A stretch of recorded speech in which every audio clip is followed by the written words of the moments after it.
ये देखो, ये बीन वैक्स है, जैसे बीन्स होती है वो। और आज मुझे पता क्या चला है कि हमें कोई भी प्रोडक्ट जो मार्केट में बिक रहा है लोकली, उसे नहीं लेना है। उसको ध्यान से देखो, ये नहीं है कि ये रिमूव नहीं कर रहा है, ये हेयर्स रिमूव कर रहा है लेकिन अच्छे से नहीं कर रहा। फर्स्ट, ठीक है, ये काम कर रहा है पर अच्छे से नहीं कर रहा।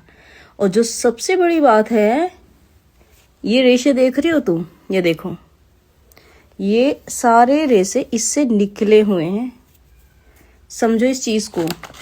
ये देखो, ये इसमें रेशे हैं, ये प्लास्टिक में होते हैं।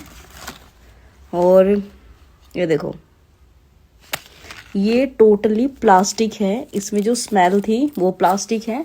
मैंने इसे डबल बॉयलर मेथड में यूज़ किया था। मान लो अगर इसमें डायरेक्ट हीटर में यूज़ करती हूँ, कितना खतरनाक होता है यार उस प्लास्टिक को लगाना बॉडी पे।